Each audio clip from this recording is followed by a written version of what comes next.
Chega mais que a história de hoje tá bem em clima de Natal, daqueles que a gente vê em filmes. É a história de uma brazuquinha que realiza o sonho de passar nos Estados Unidos. Não só nos Estados Unidos, mas na cidade que mais tem cara de Natal. Sabe qual é? Pois ela embarcou para realizar esse sonho, mas pensa numa viagem que deu tudo errado. Tudo não, mas muita coisa saiu bem diferente do que ela imaginava. Já passou perrengue no Natal? Comenta aqui nos comentários pra gente. E agora, segura que lá vem história. Seja muito bem-vindo a bordo. Estamos prestes a aterrissar em História de Imigrante. Hoje vamos contar a história da Camila. O sonho da Camila era passar o Natal nos Estados Unidos. Sabe aquela coisa de filme mesmo? Música da Mariah Carey, pijamas quadriculados de vermelho, meias fofinhas, decoração das casas, ceia e, claro, neve. Muita neve, daquelas que a gente consegue ver na janela. Era essa a fotografia do Natal perfeito para Camila. A Camila tem uma prima que mora em Illinois, um estado que tem um inverno bem intenso, que fica no norte do país. Bom, no final de 2023, a Camila conseguiu o visto de turista e foi logo fazer as malas. Colocou aquele monte de casaco, já estava até sonhando com chocolate quente quando partiu os Estados Unidos. Pois bem, no dia 23 de dezembro, ela aterrissa em Chicago. Exatamente, Chicago. Eu falei que é a cidade que mais tem cara de Natal nos Estados Unidos por causa do clássico de todos os tempos. Esqueceram de mim. Quem nunca assistiu esse filme não mora nesse planeta. Quem lembra do menino sozinho em casa aprontando horrores, aquela casa enorme, cheia de luzes de Natal? Pois é, foi lá que a Camila aterrissou no sábado de manhã. A cidade estava gelada, mas nada de neve. Essa prima da Camila eu vou chamar aqui de Cláudia. A Cláudia foi buscar a Camila no aeroporto. De lá, eles foram direto para casa. A Cláudia era casada com um americano, mas o casamento já não estava mais legal. Os dois estavam falando de se separar. Então a Cláudia não estava naquele clima de Natal, sabe? Aquela coisa de reunir gente, fazer uma ceia, festar. Não era a vibe da Cláudia, era mais ficar quieta. Mas daí quando a Camila chegou toda empolgada, a Cláudia acabou animando ali também. A Camila só deixou as malas na casa da prima e já foi direto para o mercado fazer compras. A árvore de Natal, enfeites, as coisas para fazer a ceia e, claro, o pijama de Natal que a Camila tanto queria. A Camila deu uma chacoalhada ali na casa. Essa prima da Camila era casada com um americano e tinha uma filha adolescente. Mas essa menina era de outro casamento. Bom, a Camila deu ali uma animada em geral, mudou a vibe da casa, mas o bom astral não durou muito não. Elas fizeram as compras, menos o pijama porque não tinha mais, a Camila não encontrou mais para comprar. Aí quando chegaram em casa, o marido da Cláudia e a filha começaram uma discussão. A discussão era por causa de bagunça, porque a menina tinha deixado o quarto bagunçado, uma coisa assim. Como o clima da família já não era bom, a discussão virou briga e foi aumentando para bate-boca. A Cláudia se meteu no meio, pediu para os dois pararem. Pelo menos na véspera de Natal, ela queria que as coisas ficassem tudo bem. Mas o negócio ficou tão sério que a Cláudia resolveu juntar as coisas, juntar a filha e sair de casa. Como dizem por aí, foi o estopim. Essa briga acabou sendo o estopim aí para uma separação. Mas e a Camila, que estava ali, se meteu ali no meio daquela confusão? E o Natal, que ela estava sonhando há anos? Bom, a Camila ficou bem quietinha na hora do quebra-pau, ficou na dela. Ela falou para mim que ela é divorciada e sabe que o casamento tem dessas coisas. Pois a Cláudia juntou as roupas dela, da filha, a Camila, pegou as malas e as três se mudaram para um porão na casa de um amigo da Cláudia. Esse amigo estava reformando o porão lá da casa dele para alugar. Aí ele viu a situação da Cláudia, quero dizer, a mulher se separando na véspera de Natal e ele resolveu ajudar ali com a estadia. A Camila foi junto. Na cabeça da Camila, o pensamento era: Meu Deus, aonde que eu vim me meter? Já não tinha neve, não tinha pijama, agora nem casa eu tinha. Porque eu tava assim, indo pra um porão. Toda aquela imagem de Natal perfeito do filme, sabe? Aquela coisa linda, tava assim, se desmanchando na minha frente. Nessa hora a gente já tava arrumando as coisas. Eu não falei nada, que é pra não piorar, né, a situação. Mas eu só pensava naqueles porões, assim, de filme de terror. Ai, meu Deus, aonde que eu tô me metendo? Ela fala que pensava no filme de terror, sabe quando estão perseguindo alguém dentro de casa e abrem a porta? Geralmente a porta fica na cozinha, né, que dá pro porão. Aí tem, tipo, o porão lá embaixo, todo escuro. A gente consegue enxergar só a beiradinha da escada e ainda fica aquele barulho, assim, a pessoa vai descer, aí fica aquele barulho... Hank. Pois é essa cena que a Camila estava imaginando. Na hora ela pensou, me lasquei. Bom, aí elas pegaram as coisas delas e foram. Chegando lá, a entrada era assim, tinha um hall, e nesse hall tinha a porta para ir para o porão. Então a entrada era pelo lado de fora da casa, não era pela cozinha, como nos filmes que a Camila imaginou. Estava tudo bem sujo, com o resto de obra, lata de tinta, ferramentas, essas coisas. Quando elas abriram a porta para entrar efetivamente no porão, que alívio! O lugar era lindo. Camila se sentiu até mais leve. Esse basement tinha 2 quartos, banheiro, sala, cozinha, era tudo arrumadinho. O que é bem comum nos Estados Unidos. É bem comum ter barzinho, ter quarto extra, às vezes eles fazem também sala de televisão, tudo no porão. Mas a Camila não sabia disso, ela só sabia da cena do filme de terror. Aí, bom, depois de tudo que tinha acontecido, não tinha clima mais para comemoração de Natal. Não ia ter ceia. Deixa eu fazer um comentário aqui. Nos Estados Unidos, os americanos, eles não costumam ceiar como a gente. Aquela coisa de comer meia-noite, eu nunca ouvi falar nisso.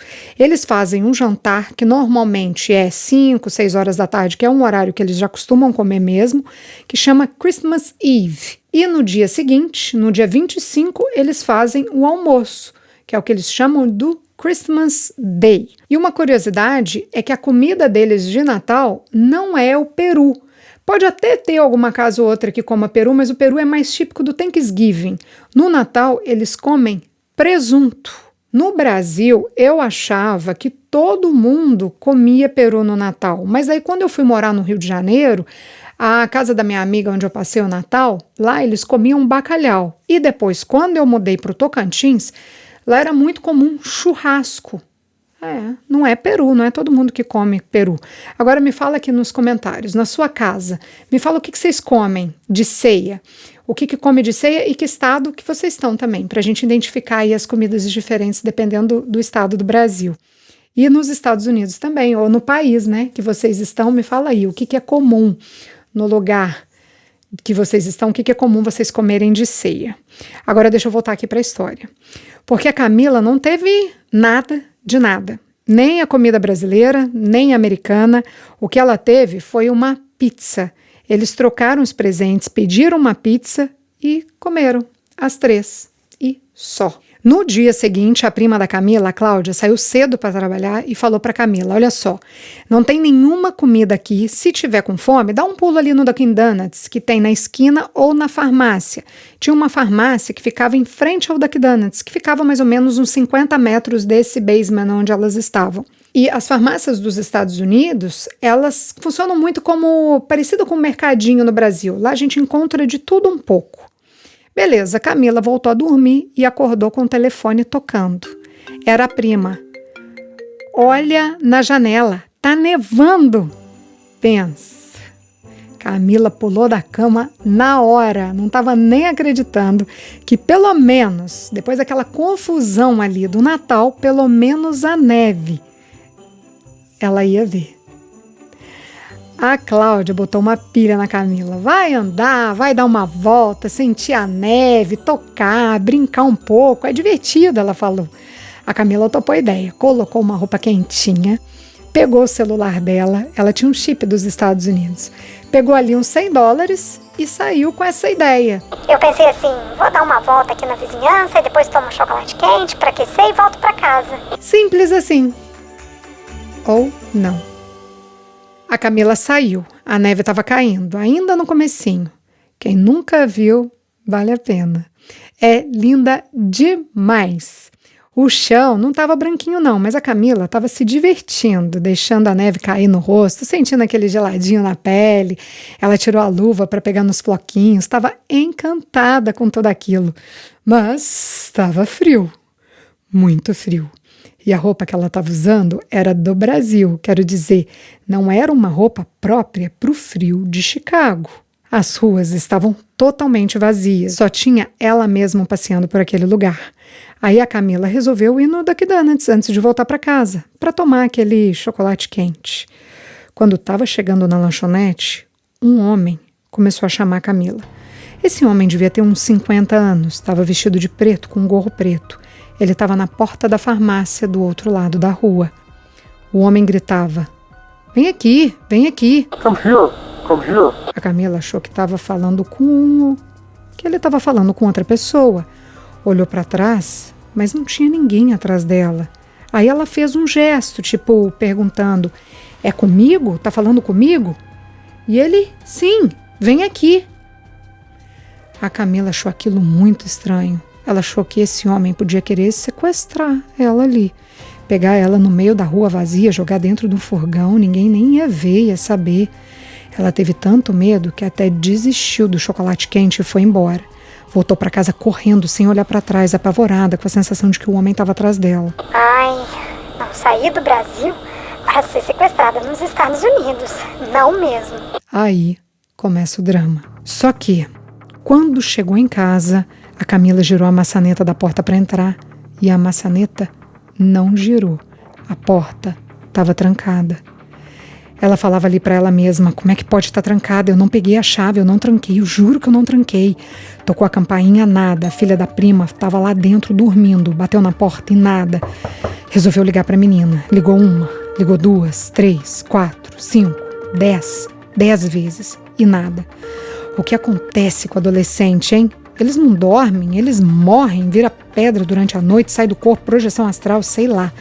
Tenta acordar o adolescente para ver. Enquanto ela tentava ligar, a Camila foi sentindo os dedinhos do pé congelarem. Quando a gente está com muito frio, o primeiro passo é sentir o formigamento. Depois vem a dor. E por último, o estágio de anestesia. Daí para frente é a gangrena. Mas aí já não dá para sentir mais nada, pois a Camila já estava na fase da dor. Já tinha passado o formigamento e começado a dor. Já tinha mais de 1 hora que ela estava fora da casa, a uma temperatura de uns 3 graus. Mas era 3 graus e com neve. A sensação térmica devia estar negativa. Camila ligou para a prima e pediu lá para a Cláudia ligar, acordar e pedir para a filha abrir a porta. O que aconteceu? Ninguém atendeu. Eu falo que adolescente sai do corpo, os dedinhos da Camila já estavam começando a adormecer. As pernas doíam, os braços doíam. Ela tirou as botas para fazer ali uma fricção com as mãos, mas as mãos também estavam congeladas. A neve engrossou. Ela se escondeu na varandinha da casa. Em cima do porão morava um amigo da prima. Eu perguntei, mas então por quê, né? Você não bateu lá para chamar o homem para te ajudar? Às vezes ele tinha a chave lá de baixo, uma chave extra, ou pelo menos podia te deixar entrar, né? Foi essa pergunta que eu fiz para Camila. Mas o que a Camila me falou?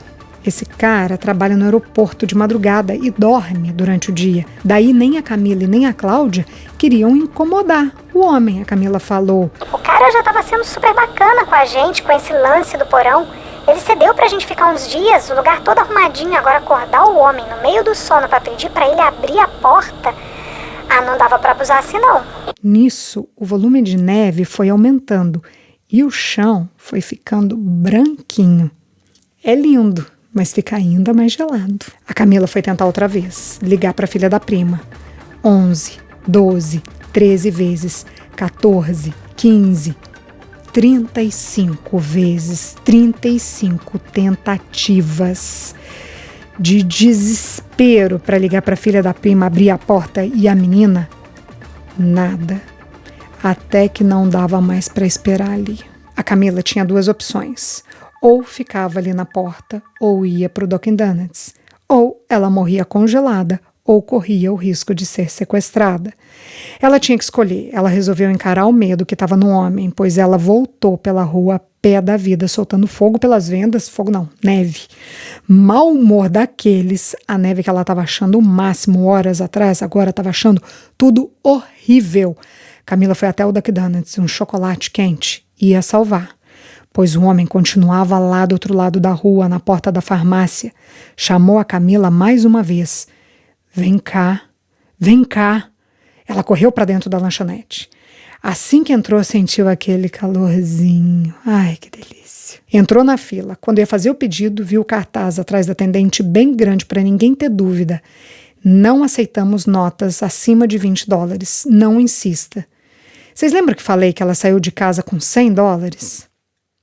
Pois era bem uma nota de $100. Camila deu meia volta e saiu da fila. Ficou de pé num canto. Ela não queria sentar porque os atendentes estavam olhando feio pra ela, tipo assim... Eles estavam olhando assim, não tá comprando nada, tá fazendo o que aqui? Daí também nem sentei, o lugar era pequeno, só tinha umas 3 mesinhas, eu ia ficar lá ocupando espaço, sem comer nada. Aí o que a Camila fez? Ela não teve coragem de ficar lá dentro da lanchonete olhando pra cara das atendentes, sem pedir nada. Ela foi embora, foi encarar o frio e o medo do homem de novo. Porque assim, se alguém pegasse ela ali, naquela rua, ninguém ia ver. Estava tudo vazio e o máximo de movimento era de um carro ou outro que parava e o pessoal entrava direto na loja. Quero dizer, não tinha ninguém na rua prestando atenção. Camila voltou para casa correndo, com a sensação do homem ir atrás dela de novo. No meio do caminho, a prima liga. Ela nem acreditou. A menina acordou. A menina finalmente acordou e abriu a porta. Camila não acreditou, entrou em casa, tomou lá um negócio quente, um banho quente, e ainda levou um tempo para voltar à temperatura normal. O que aconteceu ali? Quem mora nos Estados Unidos já deve saber o que passou. Nas portas tem um jeito que, se você vira a maçaneta, dependendo do jeito que você vira, que você gira a maçaneta, você pode engatar um gatilho ali de trancar a porta. Cada porta é de um jeito, não tem muito como eu entrar em detalhe, mas o lance é, você pode deixar sua porta no automático para trancar sozinha quando você sair, ou você pode deixar ela para abrir naturalmente, como as portas do Brasil funcionam. A Cláudia, claro, sabia disso, tanto que desativou esse sistema, mas a Camila, bom, para a Camila tudo era novidade e ela deve ter mexido ali na configuração, mudado antes de sair. A sorte da Camila era que a menina, a adolescente, estava em casa, estava dormindo, mas pelo menos estava em casa. Eu nem sei o que a Camila ia fazer se ela não estivesse lá, porque a Cláudia estava no trabalho e não tinha como voltar para casa. Agora, gente, quem era esse homem? A gente nunca vai saber de fato se era um sequestrador, porque felizmente a Camila não virou vítima. O que eu achei estranho foi esse homem chamando ela assim na rua. Isso é muito estranho. Americano mal olha para o lado, mal enxerga uma pessoa na frente dele. Quem dirá chamar alguém, ou pior, gritar na rua. Eu nunca vi um americano gritar na rua. Na verdade, eu nunca vi americano nem gritar. Outra coisa, eu entendo que a Camila não morava nos Estados Unidos e não sabia como funciona a cultura local. E quem mora fora ou quem já viajou para fora do Brasil sabe que a gente fica mesmo um pouco perdida de como agir, como se comportar. Eu mesma agora ainda estou aprendendo como que as coisas funcionam aqui na Espanha. Esses dias um homem colocou a mão em mim na academia. Eu dei um susto, eu dei um pulo para frente, que eu não estou acostumada. Nos Estados Unidos ninguém encosta na gente, então, aqui já é diferente. Sei que os americanos são mais frios, que eles seguem muito as regras ao pé da letra, mas eu tenho certeza que se a Camila tivesse falado com as meninas lá da lanchonete que ela estava com medo do homem que estava lá fora, se ela tivesse explicado que ela estava morrendo de frio e que ela estava trancada para fora e que a única nota que ela tinha de dólar era de $100, eu acho que as atendentes teriam vendido chocolate quente para ela ali sem problema nenhum. E ela teria também ficado ali no quentinho, porque não tem problema sentar na mesa da lanchonete, não é muito igual no Brasil, né? No Brasil a gente tem essa coisa de sentar e não consumir. Nos Estados Unidos não, inclusive eu já fui para lanchonete levando para restaurante, levando comida de outro restaurante. Tipo, é uma coisa que para eles é ok. Então, acho que quando tá fora, tá passando por algum perrengue, não custa nada perguntar. O máximo que vai receber é um não. O não você já tem, pelo menos você fica com o não no frio, com a certeza do não. Bom, por via das dúvidas, é sempre melhor perguntar. Essa é a história da Camila.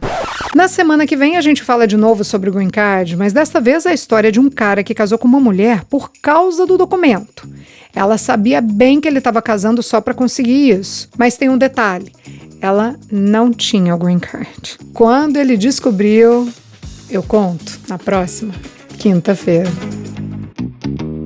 Todas as histórias que contamos aqui são reais, algumas delas são anônimas. Se você tem uma história de imigrante para compartilhar, conta pra gente. Nosso WhatsApp é 650-834-9209. Essa é uma realização Estúdio Fita. Até a próxima história.